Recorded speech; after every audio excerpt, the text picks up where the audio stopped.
شروع اللہ کا نام لے کر جو بڑا مہربان نہایت رحم والا ہے۔ الف لام میم، یہ حکمت کی بھری ہوئی کتاب کی آیتیں ہیں، نیکوکاروں کے لیے ہدایت اور رحمت، وہ جو نماز کی پابندی کرتے اور زکوٰۃ دیتے ہیں، اور وہی ہیں جو آخرت کا یقین رکھتے ہیں، یہی اپنے پروردگار کی طرف سے ہدایت پر ہیں اور یہی کامیاب ہیں۔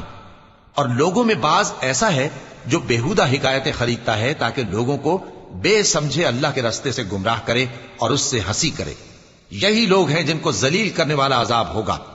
اور جب اس کو ہماری آیتیں سنائی جاتی ہیں تو اکڑ کر منہ پھیر لیتا ہے، گویا ان کو سنا ہی نہیں، جیسے اس کے کانوں میں سکل ہے۔ تو اس کو درد دینے والے عذاب کی خوشخبری سنا دو۔ جو لوگ ایمان لائے اور نیک کام کرتے رہے ان کے لیے نعمت کے باغ ہیں، ہمیشہ ان میں رہیں گے۔ اللہ کا وعدہ سچا ہے اور وہ غالب ہے، حکمت والا ہے۔ اسی نے آسمانوں کو ستونوں کے بغیر پیدا کیا جیسا کہ تم دیکھتے ہو، اور زمین میں پہاڑ بنا کر رکھ دیے تاکہ وہ تم کو لے کر ڈولنے نہ لگے، اور اس میں ہر طرح کے جانور پھیلا دیے۔ اور ہم ہی نے آسمان سے پانی نازل کیا، پھر اس میں ہر قسم کی نفیس چیزیں اگائیں۔ یہ تو اللہ کی تخلیق ہے۔ اب مجھے دکھاؤ کہ اللہ کے سوا جو ہستیاں ہیں انہوں نے کیا پیدا کیا ہے۔ حقیقت یہ ہے کہ یہ ظالم کھلی گمراہی میں ہیں۔